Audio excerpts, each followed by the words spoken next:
What's good, peeps? Thanks as always for passing by the channel. Much appreciated. Hit that subscribe button if you guys are new. All right, so Danny Jacobs versus Canelo is done. It's over. It's in the books, as they say. It wasn't as exciting as I would have hoped. Like, there was no time during that fight where I was off my seat. I say off my seat. I was watching it in bed. Off my bed. But nonetheless, it still was a good fight. It just wasn't the barnstormer that some predicted.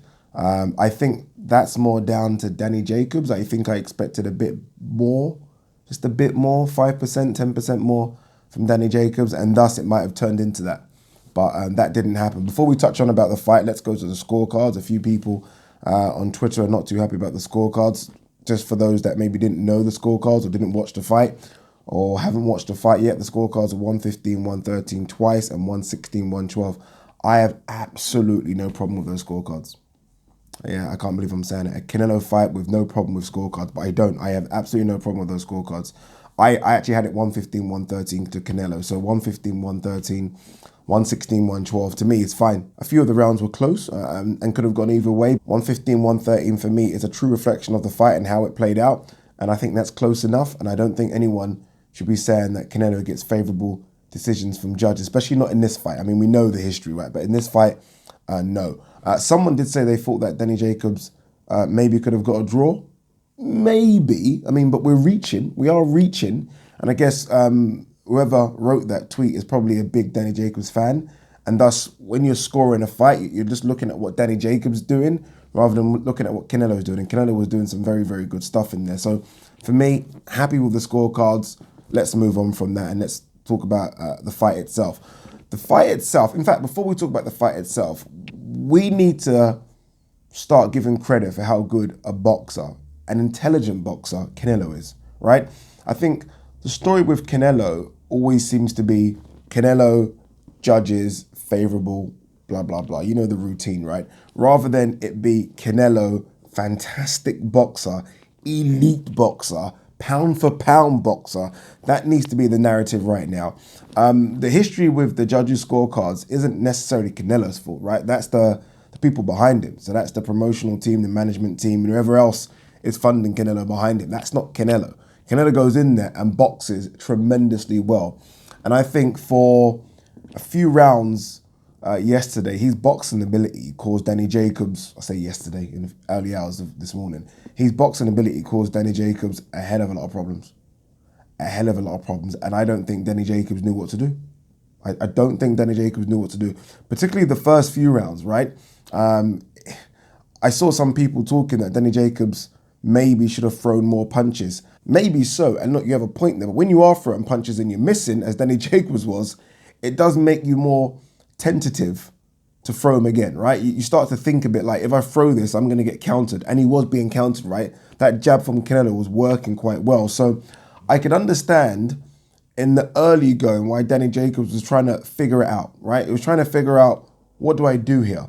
If you compare it to when Danny Jacobs fought Golovkin, very similar, but Danny Jacobs threw a lot more punches. A, because Golovkin doesn't move his head, and B, because Golovkin was standing in the pocket, right? So it's easy to throw punches against someone that's right there.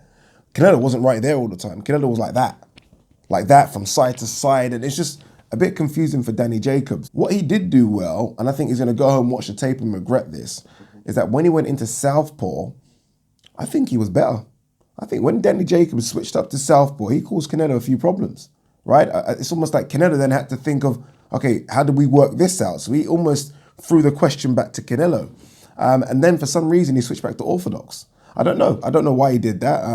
I don't think of Danny Jacobs as a switcher, not like a Terence Crawford, but I think that he done very, very well at southpaw. So that's disappointing that he didn't stick to that. I don't know if that was the advice of the cornerman. I don't know if that's just himself not being too sure about fighting southpaw. But I think when he was at southpaw, very, very good.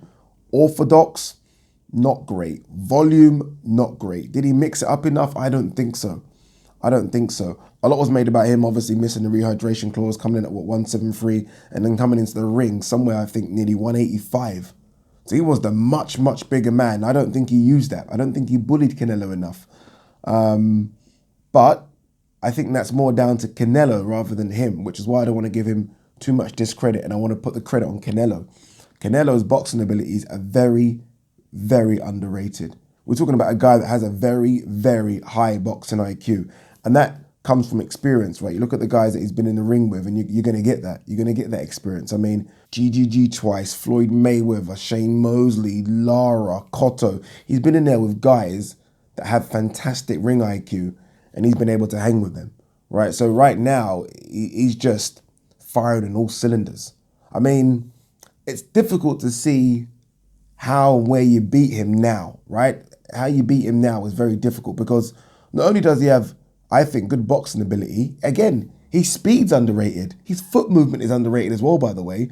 I didn't think he had those two things. He does have speed and he does have foot movement. We know he can punch. He mixes up his punches. And he seems to have the best chin in boxing, him and Golovkin. So you're not going to put a dent in him. It's very difficult to outbox him. And he's got the experience. So tough ask for anyone, I think, to beat him at 160. I really do. I mean, obviously, the names we're going to hear now are Charlo, Demetrius Andrade in the GGG trilogy. Not sure. I'm not sure. Andrade, maybe, southpaw. And because, obviously, we saw the problems that Jacobs caused him as a southpaw, maybe that might be a problem. Charlo, that fight's not going to happen. And the GGG trilogy, I don't know. We'll have to see what Jonathan Banks can bring to the table for GGG. It's so weird, though. I don't know why I was thinking this, even though they are completely different weight classes.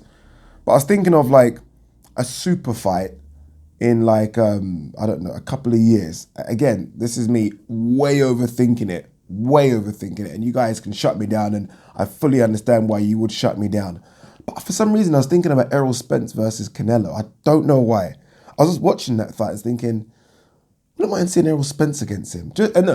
Errol Spence is at 147. I mean, he's still got business to handle there, right? And then there's the guys at 154. But I was somehow thinking of a weird catchweight fight between those two. And in my head, I was thinking, would it be a super fight? And if Errol Spence beats Sean Porter, if Errol Spence then beats the winner of Pacquiao Furman, I don't think the Crawford fight's going to happen anytime soon. So he has 3 belts, and then he decides to go up and meet at catchweight. I don't know. I'm just speaking out loud, but that would be an interesting fight. I think Canelo would win, but I think it would be a super fight that we're not thinking about yet, right? So I'm just putting it out there. That could potentially be a super fight in the future.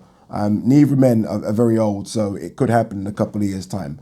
As for Danny Jacobs, super middleweight. It's time that he goes up to 168, right? He did look a bit gaunt at the weigh-in yesterday. Obviously, Eddie Hearn spoke about the fact that he will and does struggle to make 160. He is a big guy. He's earned that pay now, right? Similar to GGG, you fought Canelo, you've got the big bucks. I'm guessing his pay would have been nothing less than $10 million, which is huge money. You've got that now. Go and chase 168. Don't kill yourself to make 160. Even 168 will be difficult for him to make, but don't kill yourself to make 160. Go to 168, chase whoever's up there, and let that be your swan song.